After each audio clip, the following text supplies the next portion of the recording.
2002. We haven't gone Republican presidential year since '88. We have 700,000, I think, more registered Democrats and Republicans, and this new map is most likely to split our delegation at 6 each, as if we're a state that's split down the middle. Do you think that party registration and voting trends don't matter in who you send to Congress? History doesn't decide who their U.S. senators and representatives are. The people decide who their representatives are. And this map gives a fair shot for either side, quite frankly, to be a 6-6 or 7-5 type map. Past elections should not. Here's what I would say about the district. You had mentioned that the Democrats have an advantage from a partisan registration point of view. This map reflects that. There are 6 safe, I would say, from a political consultant hat on, I believe there are 6 safe Democrat seats in here, and likely 4 safe Republican seats. One of those being Garrett and Rothman, which will be a tough race, the one that leans Garrett. You have also Congressman Runyon's seat, which will be a very competitive seat. Right now, obviously, there were some changes to that district, but it will be a very competitive. But it has gotten better for Republicans. Yes, it has. Yes, it has. And also Congressman Lobiondo's seat. Let's not forget that Congressman Lobiondo's seat, on paper, by objective measures, is a Democrat seat. Just because the Democrats cannot beat Congressman Lobiondo doesn't mean that this redistricting commission should ignore the fact that that is a Democrat seat. If you score these seats out, it's actually 7 Democrat seats and 5 Republican seats.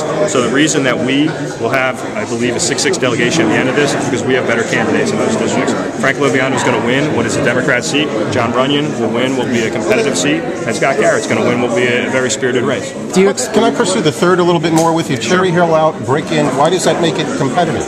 Well, there was a movement. If you just score all of Burlington County, look at towns like Willingboro, which is very heavily Democrat. You look at the towns along the river in Burlington County. That district also lost Ocean County on the bottom. So you point out some Ocean County being picked on the top. But also that district lost all of Long Beach Island, lost part of Stafford, lost Eagleswood, lost a number of towns in Ocean County. That is where the population demanded it go. So I would rather have kept all of Ocean County. That's part of this process.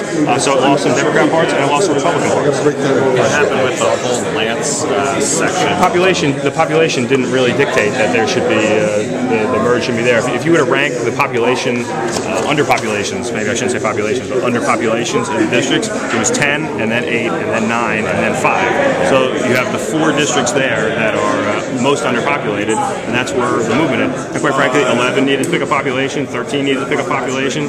There was less of population stagnation in Lance and both of them. Right. It seemed like the 7th, which was one that was competitive, and now I would say now it's safe Republican. Yeah, it seems that way. Yeah, I haven't looked at the numbers. And I think that again because the population, where the most population needed to be, that's where I end up pushing out from there, and so Lance's district moved a little bit west, and so that pushed it over in terms of the makeup of that part of the state. Do you expect there's going to be any sort of court challenge from the Democrats or any minority groups? I do not.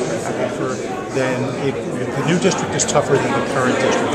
As I said, by virtue of taking Cherry Hill out of the district, it is now a district that Governor Christie would have won by 21 points. Anyone who suggests that is a fair fight district or a competitive district is simply not being accurate. It is a significant Republican favored district. So your point about delaying the vote here for another 3.5 weeks, what's your rationale for calling for that? Well, the rationale is this. In the past, these maps have been adopted immediately after they've been developed because there's been a deadline. In this case, there is no deadline. We have no need to adopt this today or to adopt this tomorrow. The deadline is January 17th.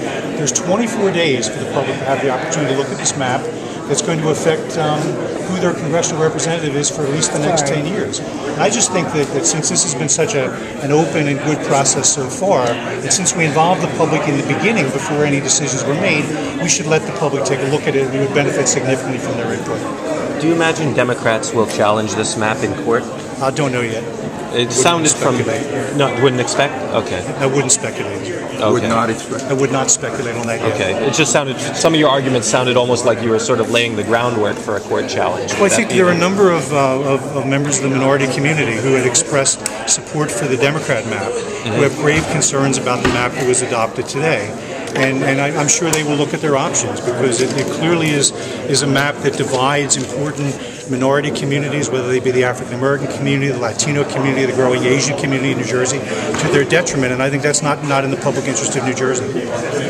Are there any districts on the map that are fair fights, competitive districts at this point, or are they 12 uncompetitive districts? I think you've got a number of districts that are status quo districts. The focus has been on District 3 in the south and the Garrett Rothman district in the north, which are alleged to be competitive districts but really aren't fair fight districts. So what happened in the third? Did the Democrats just get out-hustled? Because that's what it looks for my partisan district. Is that the way it looks to you? I'm afraid it does, sir. I don't know that you were involved in the process. I think had you been there, you might have a little bit of a different reaction. But I think that what happened is that the decision supported by Dean Farmer to take Cherry Hill out of the district is one that I think is enormously problematic. He can tell you why he supported it. Does Steve Rothman really have a realistic chance at winning the new 5th district? I think Steve Rothman is someone who should never be counted out. He is an extraordinary worker. He begins as someone with a political base in Bergen County by virtue of having held county office in the past, having been a member of Congress as long as he has, to frankly get out there and introduce himself to the new communities and be very successful. I just would know one thing, by virtue of the districts growing to 732,000, every member of the delegation has new communities where he has to go out and make the case about why he should be the representative. Do you know how much the new 5th